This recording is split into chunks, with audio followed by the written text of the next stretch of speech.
Hi guys, welcome to my channel. நம்ம collection வீடியோல இன்னைக்கு ஒரு டே இன் மை லைஃப் தான் பார்க்க போறோம். வாங்க வீடியோக்குள்ள போகலாம். ரொம்ப நாளாச்சு நம்ம வீடியோ போட்டு. நான் நல்லா இருக்கேன். அல்ஹம்துலில்லாஹ். நீங்கள் நல்லா இருக்கேன்னு நம்புறேன்.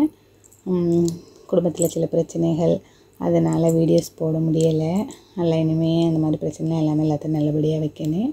வாங்க வீடியோக்குள்ள போகலாம். நம்ம ஊர்ல காலையில ஃப்ரெஷ்ஷான கனவா வந்துச்சு, வாங்கியாச்சு. அப்புறம் இறால் வாங்கி இருந்துச்சு, அதையும் கட் பண்ணி க்ளீன் பண்ணி எடுத்தாச்சு. இப்போ நம்ம பசங்களுக்கு கனவா பிடிக்காது, அதனால இறாலில் பட்டர் பீன்ஸ் இருந்துச்சு, அதை போட்டு கிரேவி மாதிரி பண்ணியாச்சு. கனவாயை ரவுண்ட் ரவுண்டாக கட் பண்ணி கனவாய் கிரேவி குழம்பு இப்படி வைக்கலாம்னு சொல்லிட்டு இருக்கிறேன். ஃபஸ்ட்டு கிரேவி தான் வைக்கலாம்னு நினச்சேன், அப்புறமேல அது குழம்பா மாற்றியாச்சு. வாங்க இப்போ வீடியோக்குள்ளே போகலாம். இந்த பட்டர் பீன்ஸ் பார்த்திங்கன்னா 70 ரூபா 1/4 கிலோ. இது எங்கள் ஊர் சூப்பர் மார்க்கெட்டில் தான் வாங்கினது. தக்காளி வெங்காயம் நல்லா வதங்கினதுக்கப்புறமா பட்டர் பீன்ஸு, இஞ்சி பூண்டு பேஸ்ட்டு, அப்புறம் மஞ்சள் தூள், மிளகாய் தூள், கறி மசாலா தூள் எல்லாம் சேர்த்து நல்லா வதக்கிக்குங்க. இதுலேயே இனி இறாலையும் சேர்த்துக்கலாம். உங்களுக்கு எவ்வளோ தேவையோ அந்தளவுக்கு இறாலை சேர்த்துக்குங்க. சேர்த்து நல்லா வதக்கிக்குங்க. பச்சை வாடை போனதுக்கப்புறமா தேவையான அளவு தண்ணியை சேர்த்து க்ளோஸ் பண்ணி வச்சுருங்க. இந்த ரைஸ் பார்த்திங்கன்னா இது கோல்டு லைஃப் கம்பெனிலேருந்து போட்டிருக்காங்க இந்த ரைஸு. இதோட ரேட் பார்த்திங்கன்னா 1500 சில்லறைன்னு நினைக்கிறேன். இந்த ரைஸ் பார்த்திங்கன்னா நான் ஒரு 1.5 இயர்ஸாக வாங்குகிறேன். எனக்கு ரொம்ப பிடிச்சிருந்துச்சி. ஃபஸ்ட்டு நான் அப்பச்சி இல்லைன்னா சன்ரைஸ் ரெண்டில் ஏதாவது யூஸ் பண்ணிக்கிட்டு இருந்தேன். இப்போ நான் இது தான் யூஸ் பண்ணுறேன்.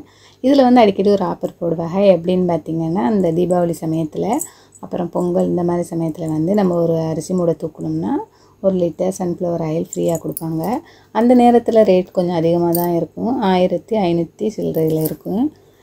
நான் இப்போ வாங்கும்போது பார்த்திங்கன்னா ஃபஸ்ட்டு நான் ஆரம்பித்தப்போ 1100 சில்லறைக்கு தான் வாங்கினோம். இப்போ அந்த அரிசியோட ரேட் எவ்வளோ ஆயிடுச்சுன்னா 1500 சில்லறை ஆயிடுச்சு. இந்த ரைஸே சாப்பிட்டனால நம்மளுக்கு வேறு அரிசி இப்போ மாற்ற முடியலை. இதான் நான் யூஸ் பண்ணிக்கிட்டு இருக்கேன். நீங்கள் என்ன அரிசி யூஸ் பண்ணுறீங்க அதே மறக்காமல் கமெண்ட்டில் சொல்லுங்கள்.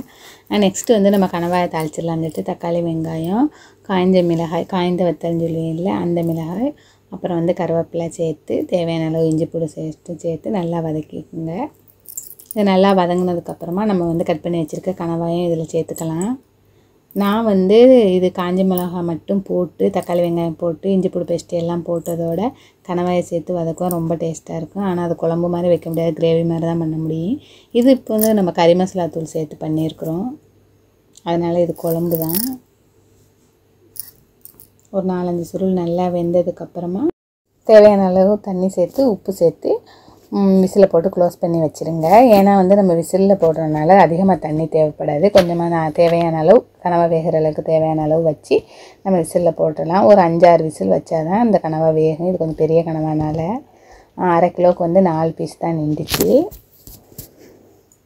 விசில் அடித்து முடிஞ்சிருச்சு. சரியான மழை. இது ஃப்ரைடே எடுத்த வீடியோ, அதனால் நம்ம வீட்டில் விசில் அடிக்கும்போது அந்த ஜன்னலில் பார்த்தோம்னா அந்த புகையெல்லாம் போகிறது அப்படியே ஒரு மாதிரியாக இருந்துச்சு. இது வரைக்கும் புகை போகிறதெல்லாம் தெரியாது. நான் அவ்வளோக்கா கவனிச்சேன்னா என்னென்னு தெரியல. ஆனால் அந்த மழை நேரத்தில் கொஞ்சம் வித்தியாசமாக தான் இருந்துச்சு.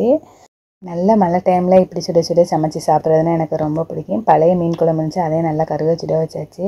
ஓகே காய்ஸ், வீடியோ ஸ்கிப் பண்ணாமல் பாருங்கள். தேங்க்ஸ் ஃபார் வாட்சிங்.